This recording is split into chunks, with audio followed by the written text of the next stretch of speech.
Hello and welcome. Today we're going to talk about something that's probably pretty new to most of you guys, and that's the idea of capacitors. But before we start talking about capacitors, let's review something we talked about previously with the idea of Gauss's law. And that's the idea if we have an infinitely large charged sheet, it extends forever in all directions. Let's also assume that this charged sheet has a uniformly distributed positive charge across the entire sheet. So it has a charge density sigma. Using Gauss's law, we can calculate the electric field of the Gaussian surface at a certain distance away from the sheet. And so the way we would do that is by first drawing a Gaussian surface that passes through the charged sheet. So to make it a little bit clearer, I'm going to draw a side view of our sheet, and then we'd have our Gaussian surface that's going to pass all the way through the sheet on both sides. So it'll look something like that. And so we know that because this is a positively charged sheet, we're going to have an electric field that extends outward, both top and bottom of our electric sheet, or our infinite sheet. And so what this means is that we'll have an electric flux that passes upwards and downwards. And with our Gaussian surface, we'll have an electric flux that passes through the top of the surface and through the bottom of the surface. Whereas on the sides, because the sides of the cylinder are parallel to the flux, it becomes zero. So Gauss's law tells us that the electric flux will equal the electric field times the area of the Gaussian surface. And it's important to realize that this area is actually just the area of the Gaussian surface that has flux moving through it. And then it goes on to say that that equals the charge that's enclosed by the Gaussian surface divided by epsilon naught. So we can use this expression to find the electric field at a position, a certain distance, let's say here, from our charged sheet. So we start by looking at our charge enclosed, Q.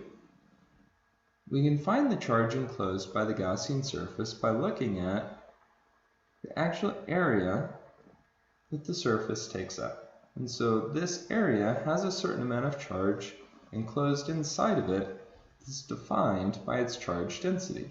And so this charge will equal the charge density sigma times the volume of that area that's enclosed. But since it's just a sheet, it's not really a volume, but instead it's just an area. So we can say sigma times the area of that enclosed surface. And again, because it's a circle, our enclosed charge becomes sigma times pi r squared, where r is, of course, the radius of our Gaussian surface.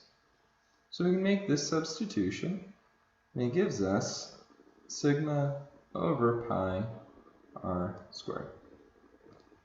And this is divided by the area times epsilon naught. And so the area is the area of the Gaussian surface that has flux passing through it. So in this case, that's going to be this top little cap, as well as the bottom cap, which again are both circles, and the area of which is given by pi r squared. But since there's two of them, we say 2 pi r squared, and then times epsilon naught. So we can see that our pi's and our radiuses will cancel out. And this gives us a final equation of the electric field for an infinite sheet is going to be simply sigma divided by 2 epsilon naught. And so what this tells us is that the electric field from a uniform sheet is independent of the distance from the sheet, meaning position here versus here versus here versus here, here, here, here, here are all going to have the exact same electric field. It doesn't matter how far away from the sheet they are. In reality, though, since we don't actually have electric or infinitely large electric sheets laying around, the electric field will be constant as long as the distance from the sheet is relatively small in comparison with the size of the sheet itself.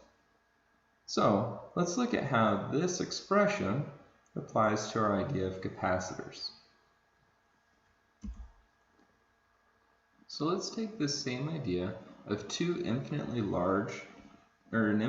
large charged sheet, and instead put another sheet directly on top of it. So if we have two sheets that both have the same positive charge, then we know their electric fields are going to go opposite of each other and cancel each other out, giving us an electric field of 0 in between the two sheets. So instead of both of them being positive, let's instead make one of them negative. So if we make this top sheet negative, then the electric field from the bottom one is going to go up, but the electric field from the top one is also going to go up. So instead of the electric fields canceling each other out, the electric field is doubled.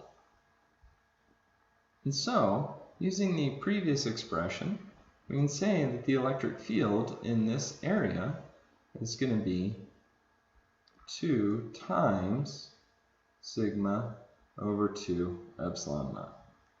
Or in other words, it'll be sigma over epsilon naught. And so now the electric field is based purely on the charge density on the two plates, assuming, of course, that both of them have equal but opposite charge densities.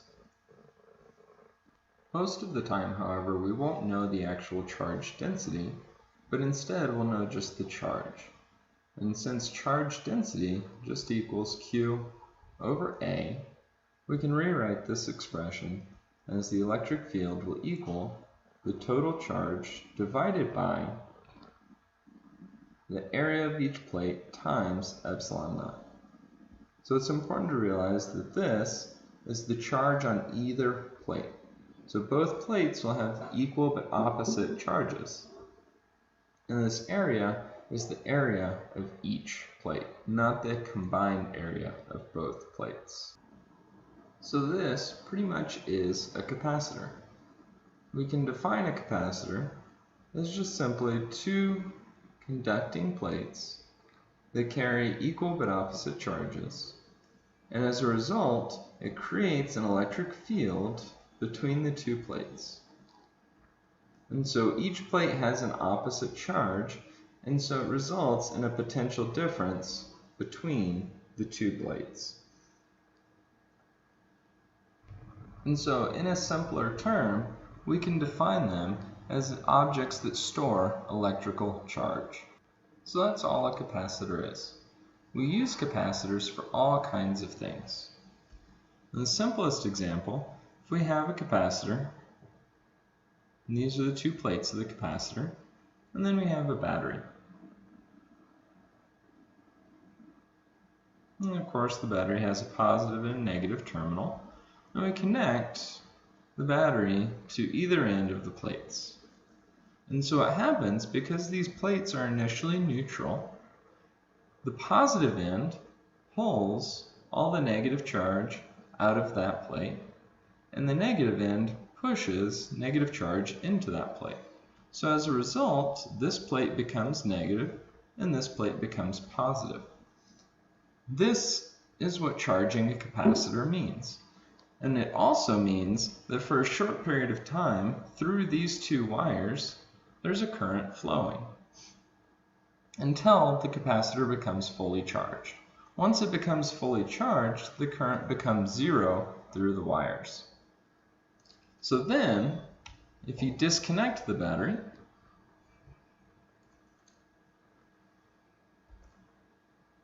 and take the two wires and connect them to something else, such as a light bulb,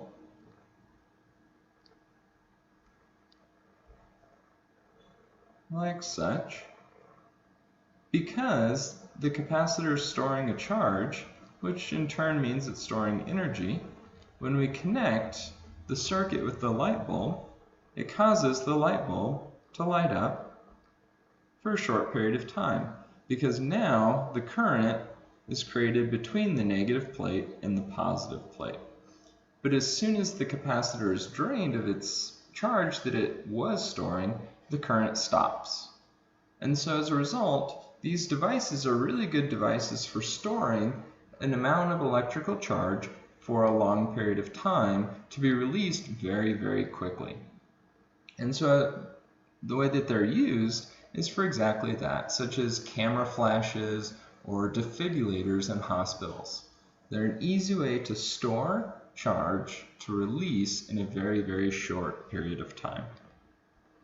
The amount of energy that a capacitor is capable of storing is measured in terms of its capacitance.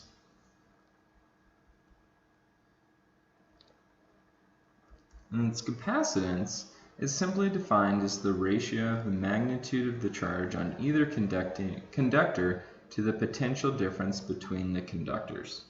So, we mathematically defined it as capacitance equals the charge on either plate divided by the electric potential between the two plates. To put it in simple terms, the capacitance of a capacitor is simply the ability of the capacitor to store a charge. We measure capacitance in terms of a farad, named after Mr. Farad, and abbreviated with a capital F. And similar to coulombs, a farad is a very, very large amount of capacitance. And so generally, we'll be dealing with microfarads, nanofarads, or even picofarads. So, to wrap things up, let's go ahead and finish by looking at our definition for capacitance of Q over delta V. So because the electric field within our capacitor is uniform, we can define as our potential difference is equal to the electric field times the distance between the two plates. So I'm using this substitution, our equation becomes Q over ED. We also just defined the electric field between the two plates as equal to Q over epsilon naught times the area of each plate. And so we can make that substitution as well, and it gives us a final equation of Q over Q divided by epsilon naught times area, which our Q's will cancel out, and then give us a final expression of epsilon naught times area over D. Oops, forgot the D right there. Giving us a final expression for our capacitance of the capacitor of epsilon naught times the area over D, which is the distance between the plates. So what this tells us is the larger the plates are of the capacitor and the closer they are together, the larger our capacitance will be.